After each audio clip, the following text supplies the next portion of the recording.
Welcome everyone to today's presentation. Today we'll be talking about leadership in health and human services.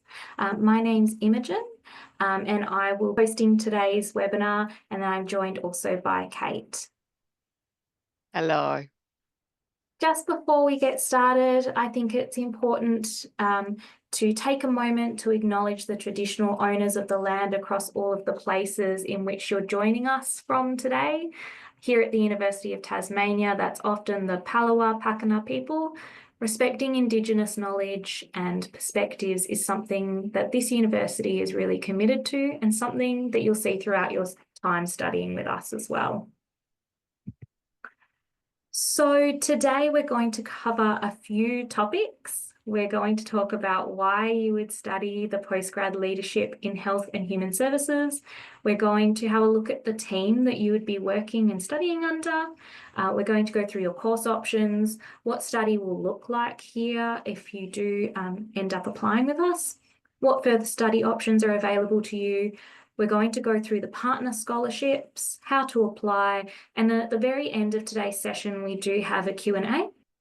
Great, so I'm going to pass over to Kate. Thank you, Imogen. So my name is Kate Fennell, and I am the course coordinator for the Master of Leadership in Health and Human Services.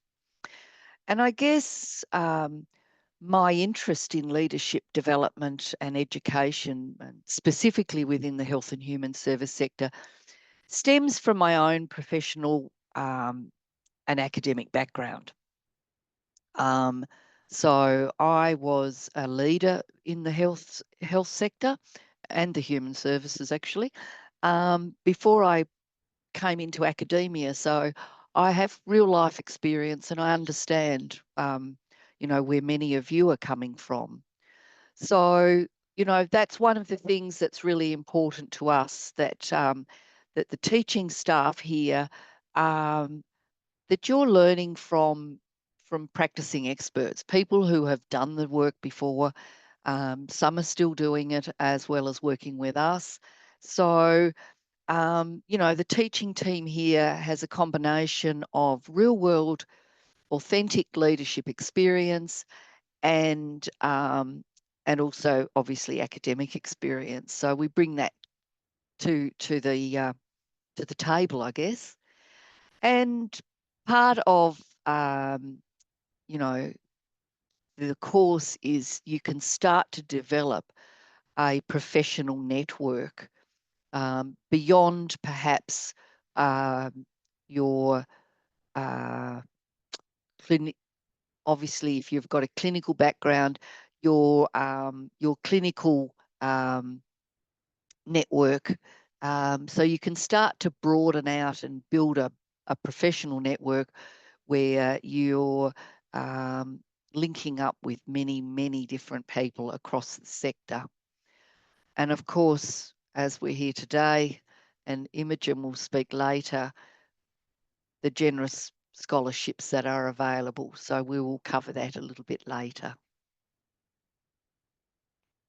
So I'd just like to introduce our team. I've introduced myself. I'm the course coordinator. And within the team, I've got currently 4, but we'll soon have 5 teaching staff. So I've got Dr. Kristen Webb, who is a practicing psychologist, and she is an expert in the human services sector, particularly the disability sector. And so she works with us part-time, but she's also a director within child, youth and family services as well. So, that's her background. Julia is actually one of our graduates who decided to join the team because she liked the subject matter so much. She applied when we had a position available. So Julia fully understands where you're coming from, because she's a physiotherapist by profession. She did the full master's degree with us and is now teaching with us. So she really understands the challenges that you can face as an online student. So that's Julia. And then Ellen joined us at the same time as Julia, and Ellen's background is probably more business orientated, but Ellen has run her own consultancy business and worked very closely across the health sector. Um, so yeah, again, bringing that expertise to the table. And last but by no means least, Ahmed. Ahmed's just recently joined us. Ahmed's a dentist by profession, but he also works in the primary health area. So again, really broad experience across the team as well. So thank you. So if you look at, and I guess one of the things that I often say to people is um, within the health and human service sector, people are often promoted into leadership positions because they're good clinicians or they're good in their professional role. And so as a reward, we give them a leadership position, but we don't, often don't give them the knowledge and skills to be really effective leaders. And that's where our course comes in. So in the course, you can do, it's what's called a nested program. So everyone can start at the graduate certificate level where there's 3 core units and there's 1 choice unit. And that grad cert offers you that foundational knowledge that you need to lead within health and human services. Some people choose to just do a graduate certificate and that's it. That's fine, not a problem. You then have the option of going on and doing the graduate diploma, which is a further 4 units of study. And we've got 2 core units, and then we've also got 2 electives at that unit, so at that level. So at the grad dip level, you can kind of tailor a course to meet your particular interest areas or the area that you're working in or aspiring to work in. So lots of options there. And then we go on to the master's level. And at that level, we have 2 different pathways at the master's level. You can do the research pathway, which is obviously for people who are interested in research, but also for those who might be considering going on to do a PhD, the research pathway is there. And then we also have a coursework pathway, which has a couple of units of advanced units. And then it's finished off with a capstone initiative, which is a double weighted unit.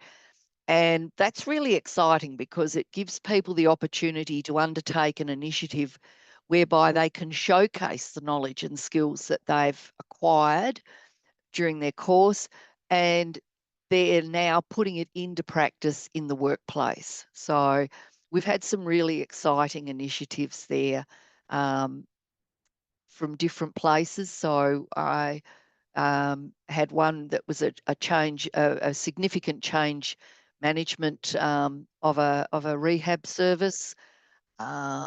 Some have done policy development. So yeah, it's really open as to what you can do there, and it's about being able to showcase your knowledge and skills. So thank you.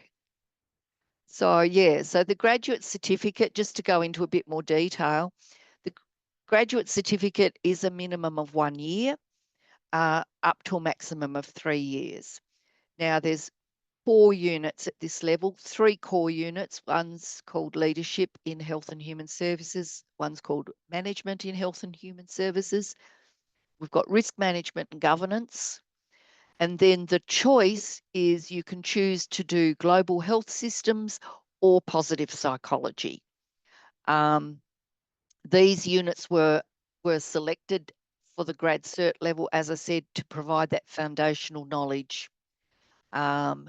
All our courses are fully online, so you can study where and when you want to, which is great. Entry requirements, an undergraduate degree, in a health or human welfare field of study, or any undergraduate degree and at least 5 years relevant experience within the sector. So that covers just about everybody, I think. The graduate diploma, as I said, is a minimum of 2 years up to a maximum of 5 years. Again, it's fully online. Part-time study with us means students can do either 1 or 2 units each semester. A lot of students choose to do 1, which means they take it out to the maximum time. But that depends on your circumstances, your workload, your family, and any other interests that you might have. So we're very flexible with that. You can either do 1 or 2 units a semester, and you can swap and change that depending on the semesters as well. So some do one semester and do 2 another semester. Not a problem. So at the grad dip level, you cover 2 more core units. One's health research methods, and one's about leading and managing change. And then, as I said, you do your 2 specialisation units aligned to your interests or where you're aspiring to work. And there's a long list of elective units that can be taken there. So plenty of choice again. So thank you. Yeah, the masters. I think I covered that. So the master's level, as I said, there was the two pathways: the research pathway for those who are considering doing a PhD or wanting to focus on research, or the coursework pathway, culminating in that capstone unit. Thank you. Yeah. So how do you learn? I guess it's the big question for a lot of people. So each unit in the course can vary slightly, but broadly it's a mix of it's fully online. Now, people get a bit confused because they think online and they're going to have lectures, and no. I want to knock that out now.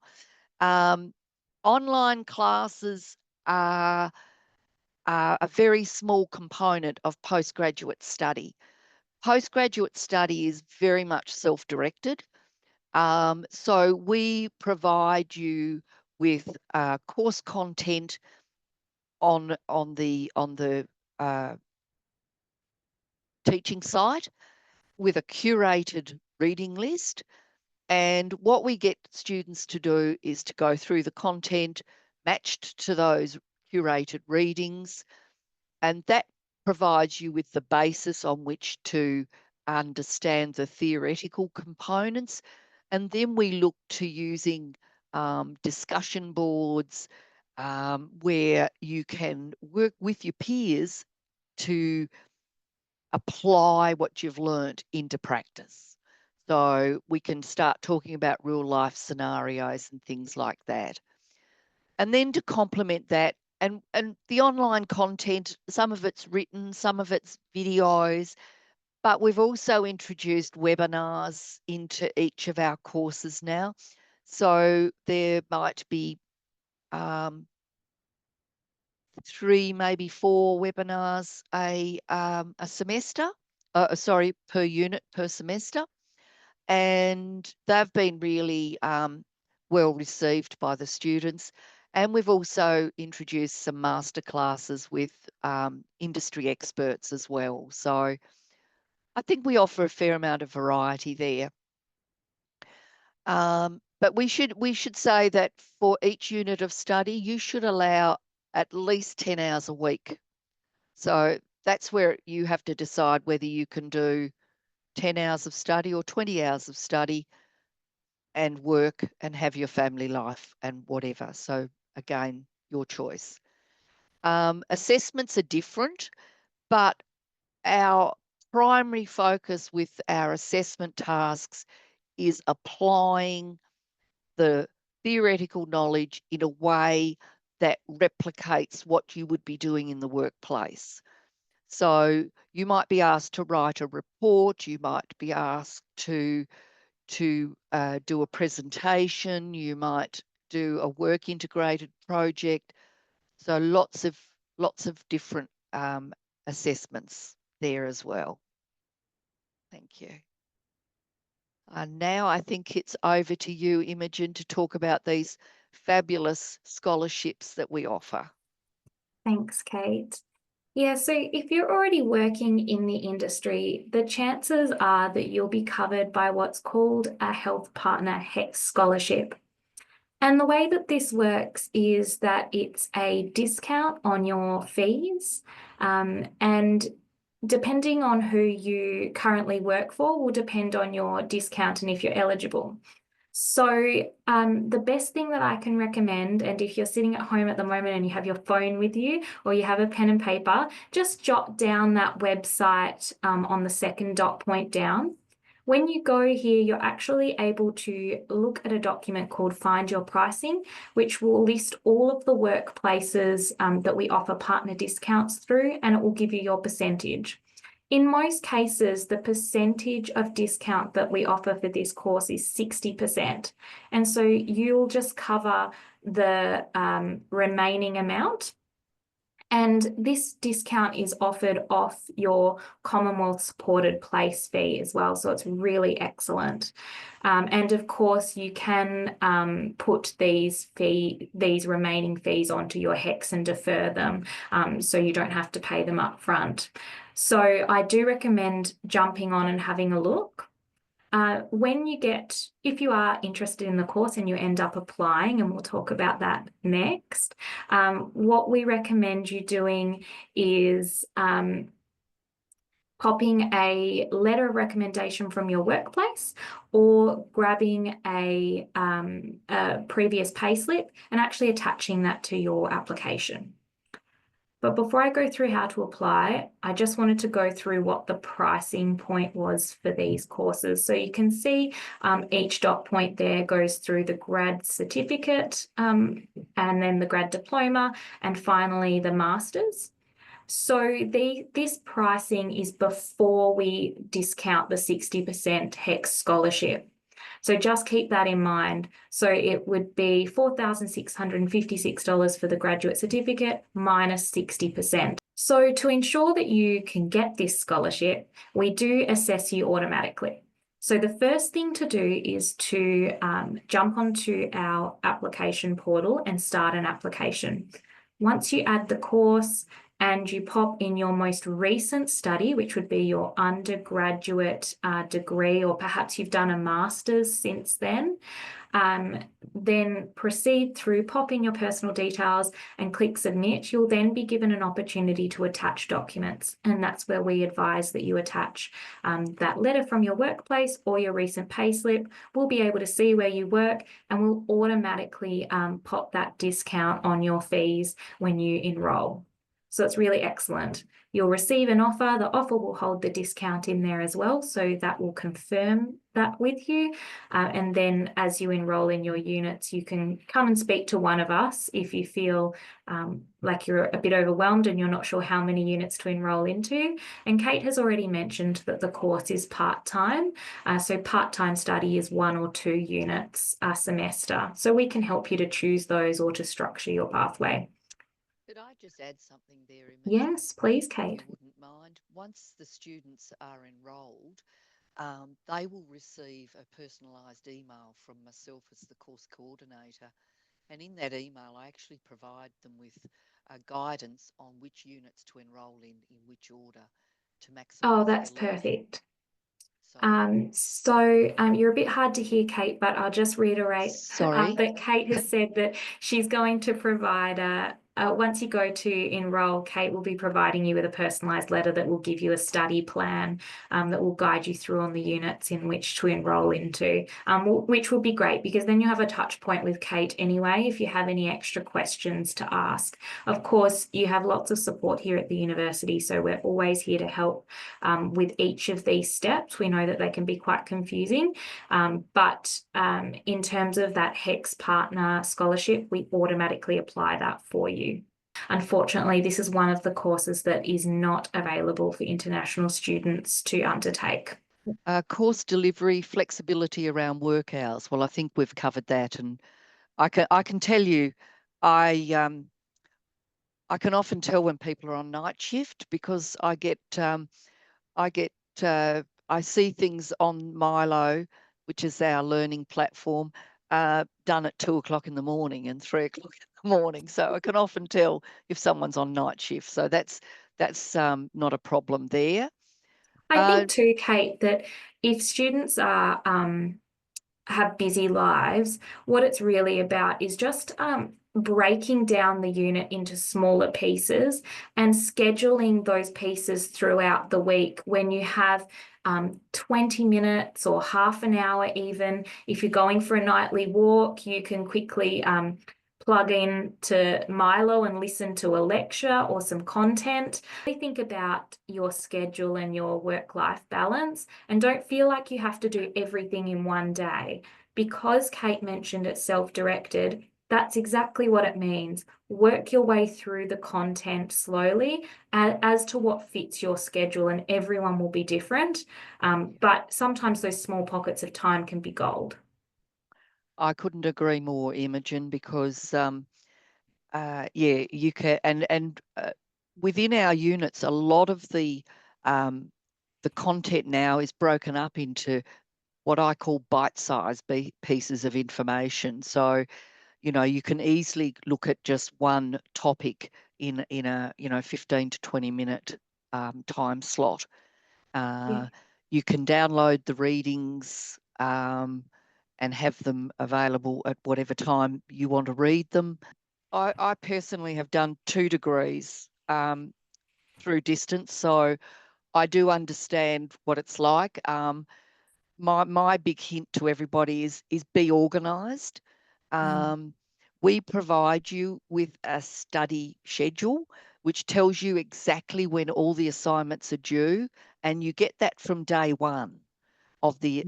So from day one of a semester, you know when everything is due. So plan it out so that you're not leaving things to the last minute. I think that's probably the best thing I could recommend to people. And the next question, which I'll let you answer, Kate, is this the appropriate degree for a clinical educator role within the health field? I look, it is, but it would depend on what you're wanting to do with your educator role. If you're looking at going in to lead the to look at leading the education in your organisation, then I think this would be ideal. I do get a lot of educators in doing the course, both within health, but also from human services as well. So, yes, that definitely, if leadership is what you're interested in, by all means, come along. You'll be surprised who's in the course. And someone's just asked, can we confirm that there is no live lectures or tutorials? So you touched on this a little bit, that there may be some webinars perhaps in some Yep. units. Is Yep. that rare or common? Okay, so I confirm there is no live lectures or tutorials. Categorically, we don't have them in any of our units. We do offer webinars. Now, these are supplementary to the other content, and students can come to those webinars, but we also record them. So for those who can't come, a recording is put into the Milo unit and students can view it at a later date. So there are no strict times that you have to be available. And often, I know myself when I'm running a webinar, I'll often put an announcement in Milo a couple of days before and say, has anyone got any questions that they would like me to address? So, or invite them to send me an email, and if I can address anything like that. So, yeah, no, definitely no compulsory ones. And is there a review of credit units that can be applied from previous study? Absolutely, absolutely. If you believe that you've because you can look at the course handbook, so you can see what units are here. If you believe that you have got if that you hold you, you've done study that is appropriate, by all means apply for credit, and we'll do an assessment of that. It's fairly common. I get a lot of reviews for credit assessment, so that's fine. Mm. And you can pop your previous study, like I said, into your application. And in most cases, we can get everything we need. We can request everything we need in terms of your study plans and outlines. You don't need to provide those to us, even if it's from another university. So in most cases, the admissions team can get that on your behalf. So just putting in the years in which you've completed something and what you've completed and what institution is adequate. So please don't feel like you have to run around and pull all of your previous testamas for us. We can access that information on your behalf. There's someone that's asked if there's a fast track option to the master's course, or is it a minimum of 3 years? No, it's a minimum of 3 years because it's a part-time course. And I think we've got to bear in mind that everyone that's doing this course is working. So the option to do full-time study just isn't there. Yeah. To be fair, I don't know about you, but I couldn't manage it. It is a lot, and I think it's worth talking about if there's anyone on the webinar today who has done their undergrad, but this would be their first postgraduate study pathway, to note that there is a slight difference in how much you will study the content. There is significantly more that you will read in terms of content for each unit. And as Kate said, obviously it's self-directed and there'll be required readings and there'll be supplementary pieces as well. So you can take as much as you want. However, because there is more reading, you really, to manage more than 2 units and be working potentially full-time or part-time and have commitments outside of work, it is already going to be a lot. So you'll find that part-time study will work nicely in with your life, those 2 units. If you did more than that, it would be a struggle. So that's why I believe, Kate, that you would have done exactly that with the course structure. Yeah, absolutely. We really appreciate you joining us today, and thank you also, Kate. My pleasure.